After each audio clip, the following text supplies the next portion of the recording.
마태복음 21장 23절로 32절 한 절씩 교독하겠습니다. 예수께서 성전에 들어가 가르치실새 대제사장들과 백성의 장로들이 나와 이르되 네가 무슨 권위로 이런 일을 하느냐, 또 누가 이 권위를 주었느냐.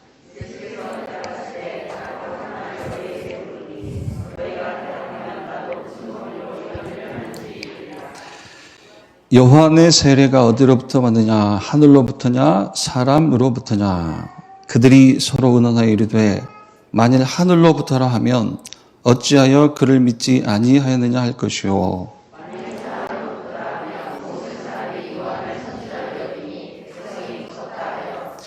예수께 대답하여 이르되 우리가 알지 못하노라 하니 예수께서 이르시되 나도 무슨 권위로 이런 일을 하는지 너희에게 이르지 아니하리라.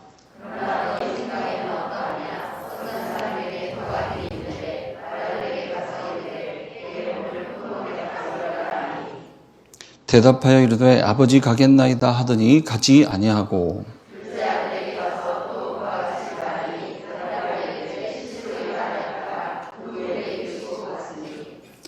두 절을 함께 읽겠습니다. 그들 중에 누가 아버지의 뜻대로 하였느냐, 이르되 둘째 아들이니이다. 예수께서 그들에게 이르시되 내가 진실로 너희에게 이르노니 세리들과 창녀들이 너희보다 먼저 하나님의 나라에 들어가리라. 요한이 의의 도로 너희에게 왔거늘 너희는 그를 믿지 아니하였으되 세리와 창녀는 믿었으며 너희는 이것을 보고도 끝내 뉘우쳐 믿지 아니하였도다. 아멘. 말씀의 제목은 신앙생활의 기준입니다. 기준을 정확하게 가지고 있어야 그 어떤 상황을 우리가 당했을 때 정확한 질문을 할 수가 있어요. 그러니까 맞는 답을 찾을 수 있는 질문을 할 수가 있어요. 창세기 3장 사건이 뭐죠? 창세기 3장 사건을 이렇게 저렇게도 설명하겠지만 창세기 3장 사건은 이제 기준이 바뀐 사건이잖아요. 하나님이 기준인데 사람이 기준이 된 사건이 창세기 3장 사건이죠. 그래서 이번 주 강단을 통해서 정확한 신앙생활의 기준. 저와 여러분은 이제 신앙생활 하고 있어요. 하고 있는데 뭐가 필요해요? 정확한 기준이 필요하다. 그러니까 응답의 기준을 무엇이 응답인지 다시 한번 정리를 하는 그런 한 주 보내시기를 축원드립니다. 자, 어떤 기준으로 신앙생활을 해야 하느냐. 본문 말씀이 바로 답을 주고 있어요. 28절 이하부터 그냥 보겠습니다. 28절 이하부터요. 28절부터 31절 전반까지 제가 다시 한번 읽겠습니다. 자, 두 아들이 있는데 어떤 사람에게 두 아들이 있는데 맏아들에게 가서 이르되 예 오늘 포도원에 가서 일하라 하니 대답하여 이르되 아버지 가겠나이다 하더니 가지 아니하고. 자, 맏아들 얘기가 나오죠. 30절 둘째 아들에게 가서 또 그와 같이 말하니 대답하여 이르되 실소이다 하였다가 그 후에 뉘우치고 갔으니 31절 전반까지요. 그들 중에 누가 아버지의 뜻대로 하느냐 이르되 둘째 아들이니이다. 28절로 31절 전반까지요. 맏아들이 나옵니다. 맏아들. 그리고 둘째 아들이 나와요. 맏아들이 누구라고요? 맏아들은 율법을 지키고 살되, 그렇죠, 유대인이죠. 성경 속의 바리새인들이에요. 율법을 지키고 살되 그러나 복음은 받지 않는 자들 얘기해요. 자, 둘째 아들은요, 율법을 따라 살지는 못하되, 그러니까 이방인이죠. 그리고 죄인이죠. 세리나 청년 같은 죄인이에요. 율법을 따라 살지는 못하되 그러나 복음을 받은 자들이에요. 자, 여기서 뭐가 기준입니까? 답이 분명하잖아요. 복음을 받지 않는 자와 복음을 받는 자, 그게 기준이에요. 결론이 나오잖아요, 벌써부터. 누가 하나님 나라에 들어가느냐, 누가 구원을 받느냐, 누가 하나님께 의롭다 하심을 받느냐, 누가 하나님 수준에 닿을 수 있느냐, 누가 하나님을 만족시키느냐, 벌써 답이 나오잖아요. 기준이 나오잖아요, 벌써. 또 따라오는 31절 후반에서 32절은 더 정확한 말씀이에요. 기준. 31절 후반에서 32절까지. 예수께서 그들에게 이르시되 내가 진실로 너희에게 이르노니 세리들과 창녀들이 너희보다 먼저 하나님의 나라에 들어가리라. 요한이 의의 도로 너희에게 왔거늘 너희는 그를 믿지 아니하였으되 세리와 창녀는 믿었으며 너희는 이것을 보고도 끝내 뉘우쳐 믿지 아니하였도다. 요한이 의의 도로 왔다. 의의 도로. 무슨 뜻이에요? 복음을 예비하는 자로 왔다는 거예요. 복음을 예비하는 자, 예수 그리스도를 예비하는 길로 왔는데 너희가 그를 믿지 아니하였다. 요한을 믿지 아니하였다가 아니라 뭘 믿지 아니하였다고요? 복음을 믿지 아니하였다. 그죠? 벌써 나오잖아요, 답이. 누가 죄인인지 나오잖아요, 여기서. 죄를 지어서 죄인이 아니라 복음을 믿지 않는 자, 복음을 받지 않는 자가 죄인이라는 거예요. 여기서 기준이 나오잖아요. 그래서 하나님의 의를 얻지 못한 자가 죄인이에요. 죄를 지어서 죄인이 아니라. 하나님 앞에서는, 우리 지금 신앙생활의 기준은 하나님 앞에서의 기준을 얘기하는 거예요. 죄를 지어 죄인이 아니고, 바리새인들은 죄를 지었기 때문에 죄인이라고 손가락질했어요. 세리와 창녀들. 그런데 죄를 지어 죄인이 아니라 복음을 믿지 않는 자가 죄인이에요. 복음을 받지 않는 자가 죄인이에요. 하나님의 의를 얻지 못하는 자가 죄인이에요. 의가 없는 자가 죄인이에요. 이 말은 하나님을 절대로 만족시킬 수 없는 자가 죄인이라는 거예요. 그래서 여기서 서론을 정리하면서 이렇게 정리를 하고 가죠. 뭐죠? 율법, 양심, 윤리, 도덕은 기준이 아니라는 거예요. 기준이 아니에요. 왜요? 율법, 양심, 윤리, 도덕에는 하나님의 의가 없어요. 복음에만 하나님의 의가 있어요. 예수 그리스도 안에만 하나님의 의가 있어요. 그래서 로마서 3장 19절로 24절 여러 번 인용하시는 말씀이잖아요. 로마서 3장 19절 24절 복음 안에만, 예수 그리스도 안에만 하나님의 의가 있다. 서론을 정리하면 무슨 메시지가 됩니까? 하나님의 의를 얻는 자가 되라. 다시 말해서 하나님의 의를 얻어서 하나님 나라에 들어가는 자가 되라는 거예요. 복음을 받는 자, 복음을 믿는 자가 되라. 결국은 이게 기준이라는 거죠. 정리는 이거죠. 어디 단어 하나로 끝나는 거죠. 복음이 기준이다. 예수 그리스도 안에 있는 것이 기준이다. 이렇게 서론을 놓고 본론 첫 번째로 들어가면 당연한 말씀이 되는 거예요. 본론 첫 번째, 신앙생활의 기준 첫 번째, 강단 그대로 써보겠습니다. 하나님 나라가 임하는 것이 기준이다. 하나님의 나라가 임하는 것이 신앙생활의 기준이다. 먼저 나에게 되어야 될 것이 뭐냐? 하나님의 나라가 임해야 된다. 그렇죠? 내 속에 임한 하나님의 나라가 구원이거든요. 이게 무슨 말입니까, 그러면? 구원부터 받고 시작하라는 거예요. 근데 구원 받았는데요? 그 무슨 얘기예요, 그러면? 다 구원 받았잖아요. 하나님의 나라가 임하는 것이 기준이다. 지금 이 순간에도 저와 여러분에게는 하나님의 나라가 임하는 것이 기준이에요. 그런데 내 속에 임하는 하나님의 나라가 구원인데 우리는 다 구원 받았잖아요. 구원부터 받고 시작하라는 건데 다 구원 받았잖아요. 그러면 무슨 뜻입니까?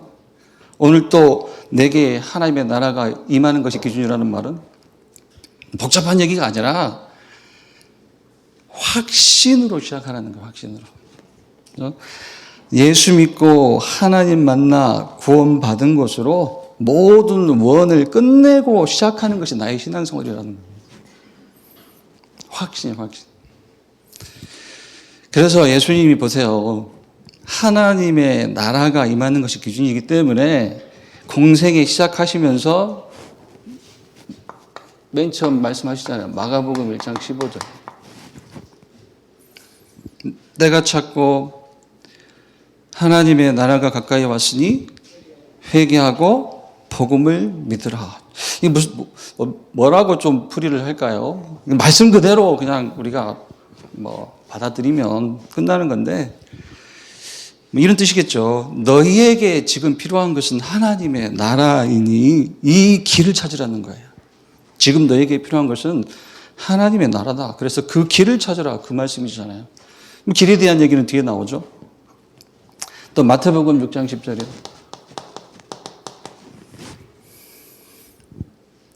주기도문을 가르치시면서 그렇죠. 이렇게 기도하라. 그렇죠? 너희에게는 이게 필요하다. 그 뜻이에요. 뭐라고 말씀하시죠? 나라가 임하시오며 이렇게 기도하라. 나라가 임하시오며 하나님의 나라가 너에게 필요하다. 그 길을 찾으라는 거예요.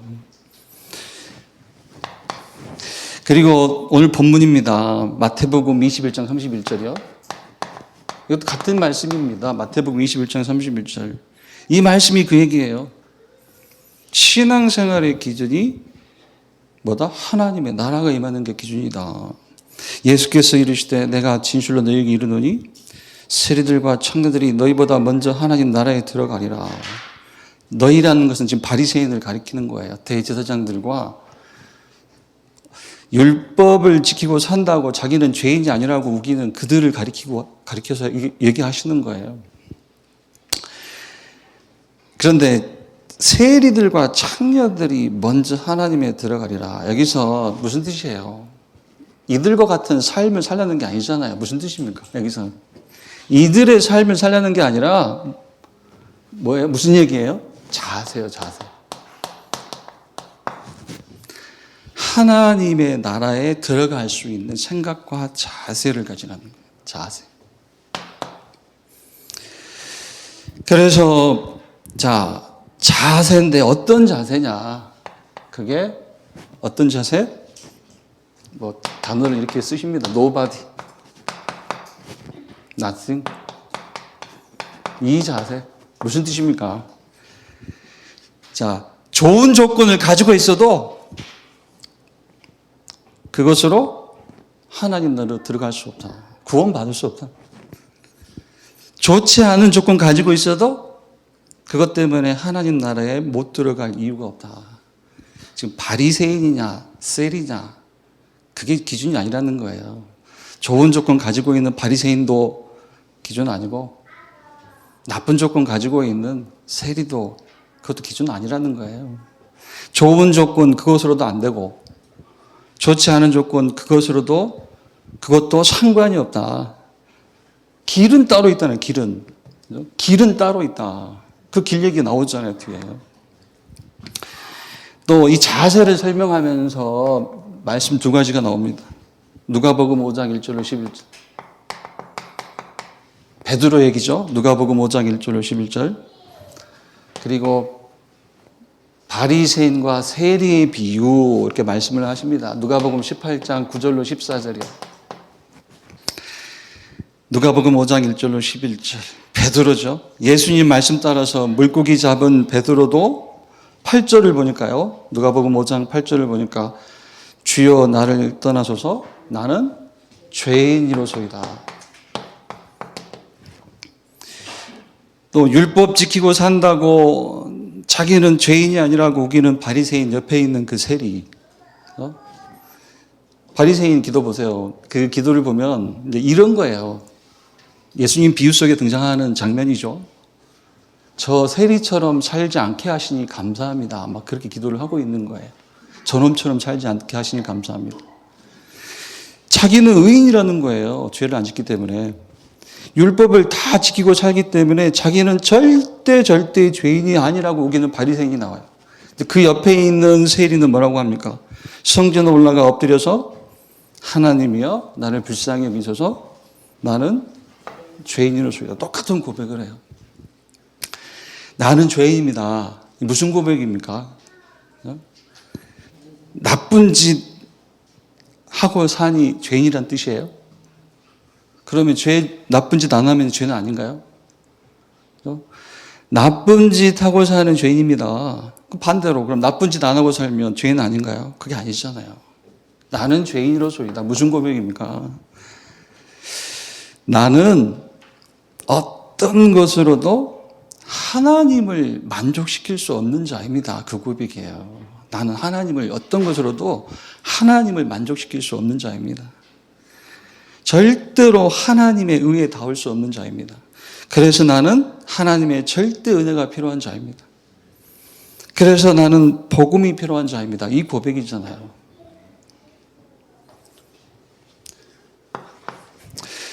자, 나는 죄인으로소이다. 그죠? 이 고백이 이제 이렇게 연결이 되는 거예요. 어떻게 해요? 하나님 나라가 임하는 길. 앞에서 보니까 자기가 죄인임을 아는 게 하나님 나라가 임하는 길이에요. 나쁜 짓 하고 사는 자가 아니라, 그런 뜻이 아니라, 그죠? 어떤 것으로도 하나님을 만족시킬 수 없는 자입니다. 그 고백이 이거라고요. 하나님 나라가 임하는 길. 근데 여기서는 이제 정의를 뭐라고 하죠? 두 글자로 하나님 나라가 임하는 길이 뭐예요? 회개. 이게 이제 돌아서다. 사실 이것도요, 어찌 보면은 자세 얘기예요, 자세. 하나님의 나라가 임할 수 있는 자세. 하나님 나라에 내가 들어갈 수 있는 자세. 그게 뭐다? 그게 회개라는 거예요. 그런데 틀린 회개 말고, 우리 주님이 말씀하시는 회개. 그게 마가복음 1장 15절이잖아요. 앞서 나왔죠? 마가복음 1장 15절. 다시 등장을 합니다. 때가 찼고 하나님의 나라가 가까이 왔으니 회개하고 복음을 믿으라. 여기서 회개가 뭡니까? 결국은 복음 믿는 거잖아요. 복음으로 턴하는 거잖아요. 턴이라는 말을 운전들 하시니까 유턴하는 것처럼 물리적인 의미로 이렇게 빙 도는 게 아니에요. 회개는요, 특히 신자의 회개는 확신이에요. 불신자의 회개는 뭐예요? 믿는 거잖아요. 불신자의 회개는 믿음인데, 우리 신자의 회개는 확신이에요, 확신. 회개가 뭐냐? 복음으로 턴하는 것이다. 복음 붙잡는 것이 회개다.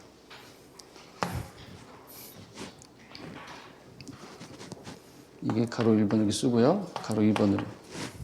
그러면 복음이 뭐냐? 복음 붙잡는 것이 회개인데, 복음을 확신하는 것이 신자의 회개인데, 복음이 뭐냐? 예수 그리스도가 복음이다. 예수 그리스도가 복음이다. 예수를 그리스도로 믿으라는 거예요. 예수가 그리스도인 증거가 뭐죠? 로마서 4장 25절 이 말씀이면 되죠? 로마서 4장 25절. 예수는 우리가 범죄한 것 때문에 내어줌이 되고 우리를 의롭다게 하여 다시 살아나셨느니라. 예수 죽으심, 다시 사심, 그게 증거예요. 예수 죽으심으로 죄가 끝났어요. 우리의 죄가. 더 이상 저주재앙 속에 있을 필요가 없어요. 예수 다시 사심으로 예수 믿는 우리를 하나님 앞에 의롭다 하시려고 다시 살아나신 거예요. 예수 죽으심과 다시 사심, 죄의 대속, 그렇죠? 의롭다. 예수 믿는 자를 의롭다 하시려고 다시 살아나신 거거든요. 자, 이분이 요한복음 19장 30절 뭐라고 하십니까? 요한복음 19장 30절. 다 이루었다. 그렇죠? 이 복음이 나에게 임한 게 구원이에요. 이 복음이 다른 사람에게 전달되는 걸 가르쳐 전도라고 그래요.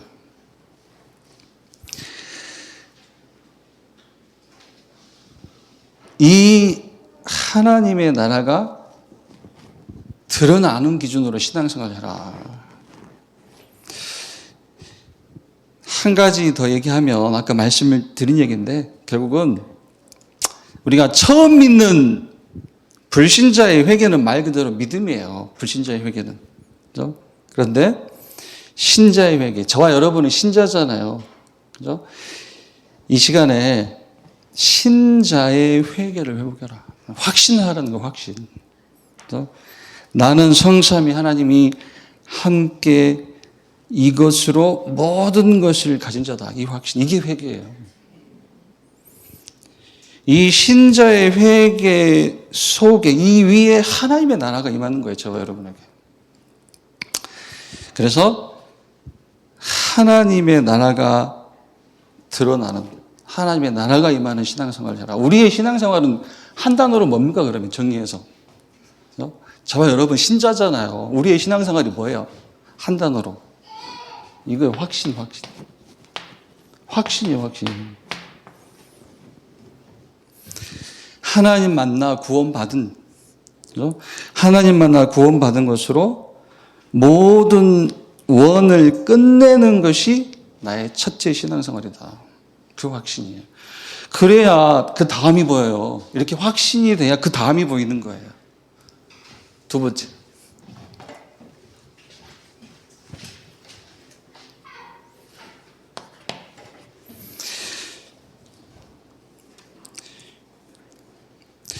하나님의 나라가 임하는 기준으로 사는 자, 다시 말해서 복음을 가진 자, 다시 말해서 확신을 하는 자, 다시 말해서 신자의 회개를 회복한 자, 그런 자에게 이게 보이는 거예요. 이제 비로소 하나님 나라의 두 번째 신앙생활의 기준, 하나님 나라의 일이 기준이다. 그렇죠? 하나님 나라의 일이 뭡니까? 우리 강단 쭉 정리를 해 주셨습니다. 237 치유 서밋.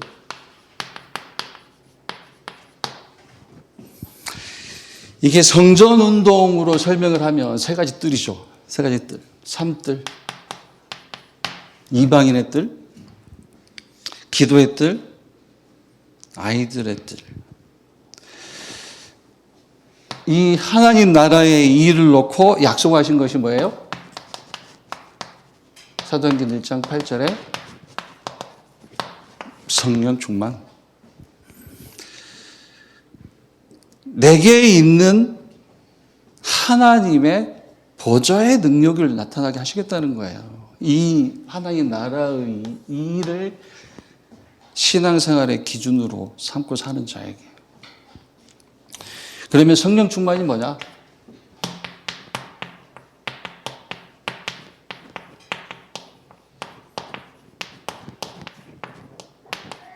성령 충만은 하나님의 것이 내 것이 되는 상태다. 이걸 뭐라고 얘기할까요? 여기 있는 237 치유 서밋이 누구의? 나와 내 후대의 인생 그냥 방향이 아니라 절대 방향이 되는 거예요. 절대 방향. 절대 방향이라는 말은 절대 타협하지 않는 거예요. 이때 그죠? 사도행전 1장 8절 이 말씀이 내 약속이 되고 또 말씀하시기를 사도행전 3장부터 28장까지가 하나님 나라의 일인데 그게 내 응답이 된다.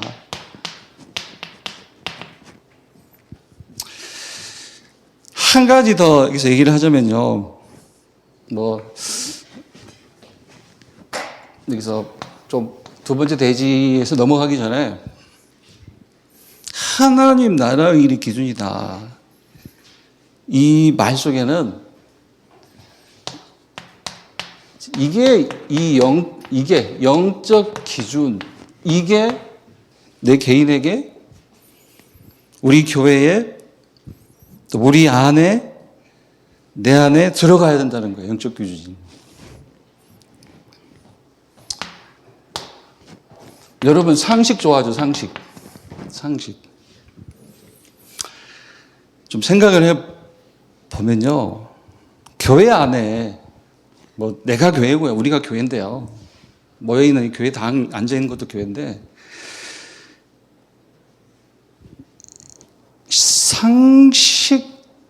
상식도 잘 이게 기준이 아니에요, 사실. 교회 안에서는. 그렇죠? 세상의 상식도 교회 안에서는 기준이 아니라는 거예요. 그걸 가리켜서 영적 기준이 들어가야 된다는 거예요. 상식도 뛰어넘어야 돼요. 동의하세요? 상식 이걸 뛰어넘어야 하나님께 속한 일 이거 할 수 있어요. 하나님 나라 일을 할 수 있어요. 우리가 뭘 상식하게 살자는 게 아니죠. 초월하자는 게 초월.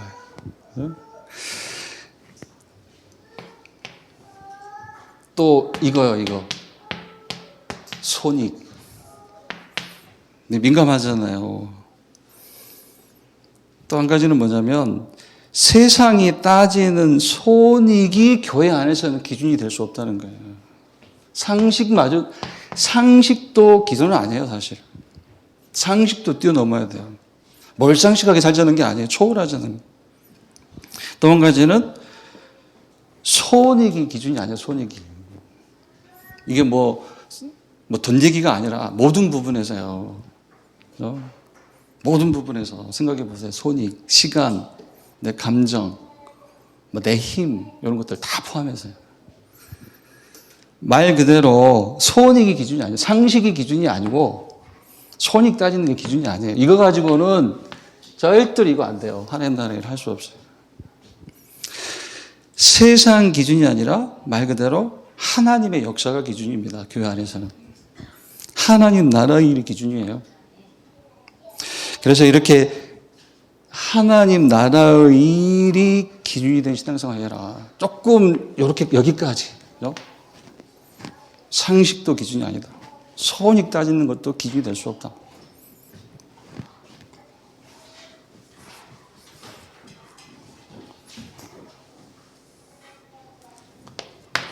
이제 신앙생활의 기준.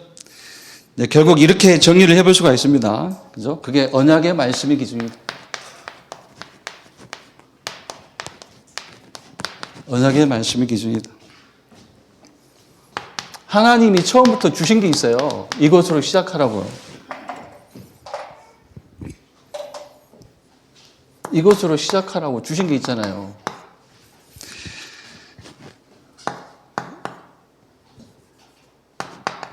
창세기 1장 27절이요. 하나님의 형상대로 우리를 지으셨다. 뭘 주셨다는 겁니까? 우리에게. 성삼위 하나님이 함께 이 축복을 주셨다는 거예요. 자, 창세기 2장 7절. 그 코에 생기를 불어넣으신 사람이 생명이 되니라. 뭘 주셨다는 거예요? 다른 힘, 영적 힘을 주셨다는 거예요. 영적 힘을 누릴 수 있는 존재를 우리를 주셨다는 거예요. 처음부터 주신 것, 이것으로 시작하라고 주신 거예요. 또 창세기 2장 1절로 18절, 이게 에덴인데 뭔 말입니까? 위에 있는 두 가지, 성삼위 하나님이 나와 함께, 그리고 하나님이 주는 영적 힘,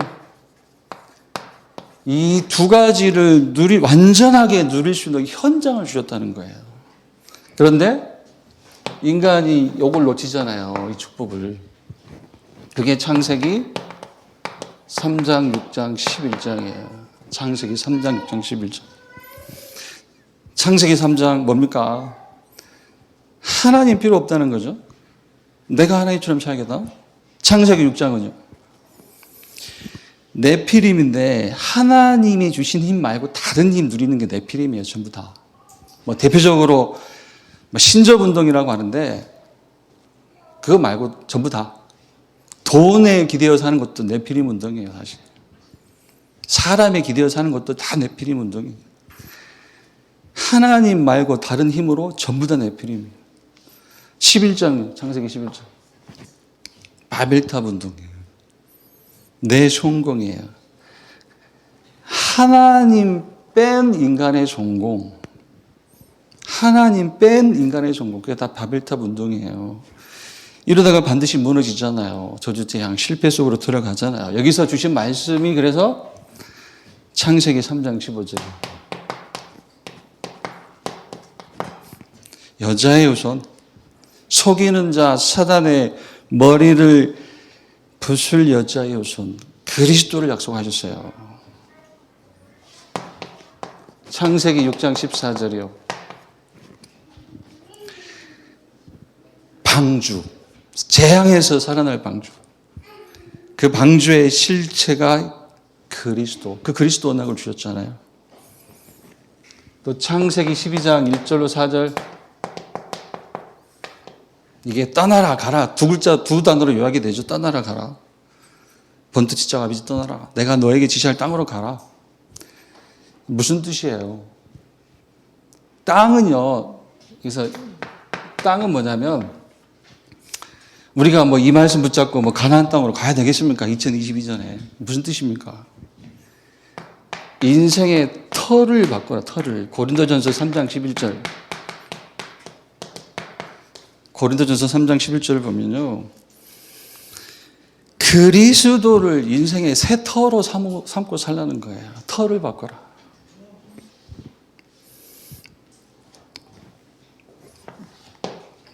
절대 언약 그리스도를 약속하셨다. 그래서 사도행전 1장 14절. 뭡니까? 절대 언약으로 주신 그리스도로만 오직 하라는 거예요. 이게 기준이에요. 이게 언약이에요. 사실 그리스도. 내가 기준이 아니라 내가 기준으로 사는 건 신앙생활 아니잖아요. 그래서 우리가 말씀을 통해서 계속해서 뭘 확인하는 거예요? 말씀을 통해서 그리스도는 그리스도인데 그리스도 절대 이걸 확인하는 거예요. 그리스도 절대.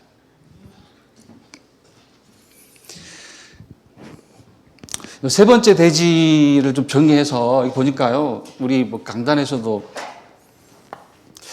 뭐 3번 정도 주신 메시지예요.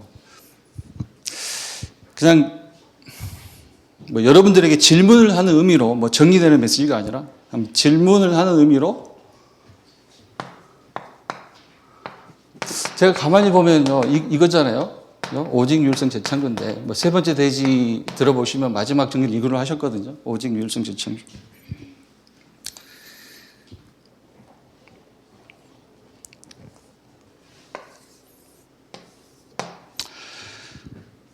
항상 오직을 찾아라.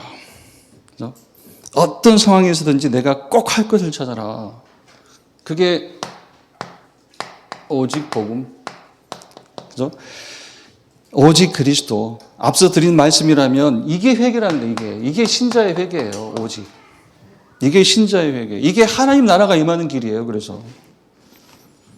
그러면 질문입니다. 여기서 유일성 응답이 온다. 이거 몇 번씩 들었잖아요. 유일성 응답이 온다. 오직을 찾아라. 항상 꼭 할 것을 찾아라. 이게 회개다. 신자의 회개다. 믿음은 믿음인데 확신이다. 여기에 하나님의 나라가 임한다. 그래 놓고 자 유일성 응답이 온대요. 오직을 찾으면 도대체 여러분 여기다가 유일성 응답 안에다가 뭘 쓰고 싶으세요? 유일성의 응답이 뭡니까? 유일성의 응답? 유일성의 응답이 뭐예요? 정답을 얘기하자는 게 아니고 정답을 내놓으라는 게 아니고 한번 생각을 해보시라고요. 기준이에요. 기준. 응답의 기준.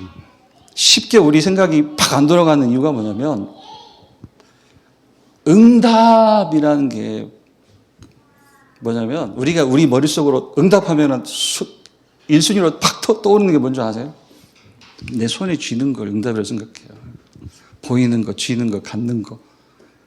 그런데 뭐 저는 그렇게 생각이 돼요. 유일성이 응답이 온다. 뭐가 응답이냐? 메시지가 나오는 게 응답이에요. 메시지. 그죠? 동의하시는 분도 있겠고 뭐 갸웃하시는 분도 있죠. 그죠? 오직 할 것을 찾으면 유일성 응답이 온다. 뭐가 응답이에요? 메시지 나오는 게 응답이에요. 메시지가 응답이에요. 요걸 강단에서는 답이라고 표현한 거예요. 답. 그 상황의 답. 그래서 이 답을 전달하니까 재창조 역사가 일어나는 거예요. 내가 붙잡은 답이 그 사람에게도 그 현장에 답이 되고, 내게 임한 메시지가 그 사람에게도 그 현장에도 메시지가 되는 거예요. 메시지. 뭐 실제로 성경은 누구나 가지고 있고 누구나 읽을 수 있어요. 뭐 중도 읽고 뭐 다 읽어요. 근데 성경에서 예수가 그리스도다, 마태복음 16장 16절, 주는 그리스도시요 살아계신 하나님의 아들이시니다, 누구나 읽을 수 있잖아요. 그런데 거기서 뭐가 안 나오는 거예요? 메시지가 안 나오는 거예요. 자기한테. 유일성 응답, 메시지. 여기에 또 뭐예요? 아까 오직을 찾아라, 오직 복음이다, 이게 신자의 회개다, 여기 하나님의 나라가 임한다. 이 나오는 유일성 응답, 메시지다. 메시지가 답이다. 이 답, 이 메시지를 전달할 때 그에게 답이 되고 그에게 메시지가 되는 걸 재창조라고 한다. 이게 이제 우리가 얘기하는 앞서 나온 대지의 제목을 빌리면 이게 하나님 나라의 일이에요. 이게 재창조, 하나님 나라의 일.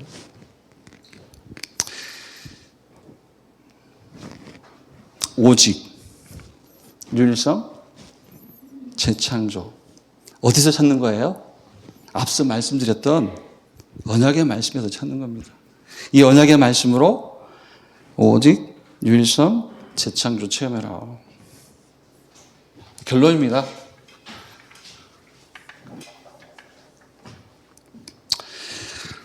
자, 문제도 오고 갈등도 오고 위기도 온다. 그리고 응답도 와요. 그래서 문제든 갈등이든 위기든 응답도 오는데, 그때 뭘 하라고요? 항상 성삼위 하나님이 함께 하심을 이렇게 체험해라. 그렇죠? 성삼위 하나님이 함께 하심을 이렇게 체험해라.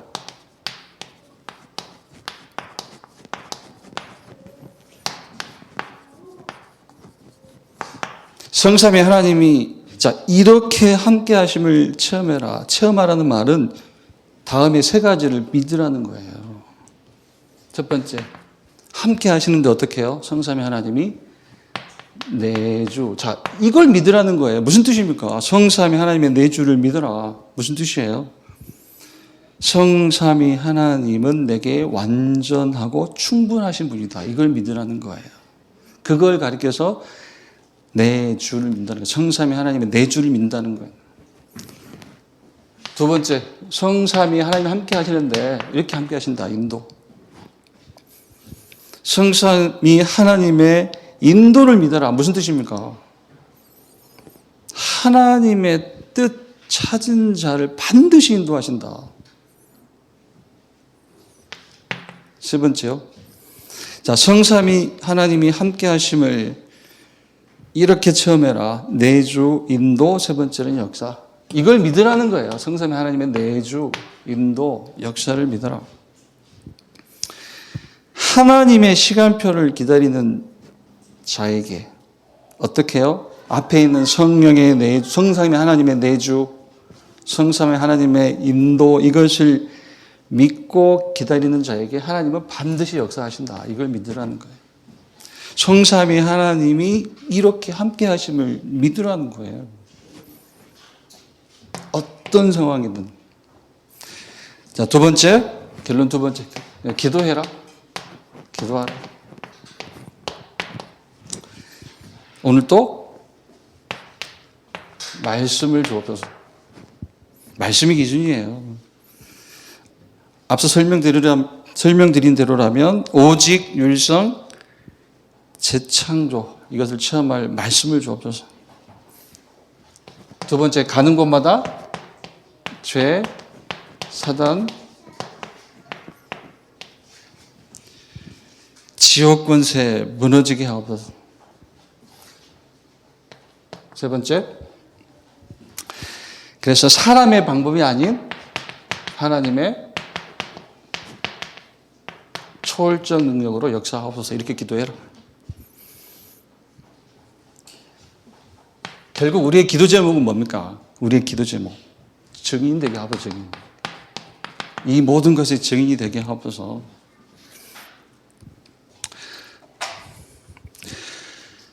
성삼위 하나님이 함께 어떻게 체험한다고요? 내주, 인도, 역사로 체험하는 거. 이걸 믿는 거예요. 그게 체험입니다. 그리고 세 가지 기도. 결국은 위의 것의 증인으로 서게 하옵소서. 이 기도가 회복되는 그리고 이렇게 증인으로 서는 여러분 되기를 축원드립니다. 기도하겠습니다.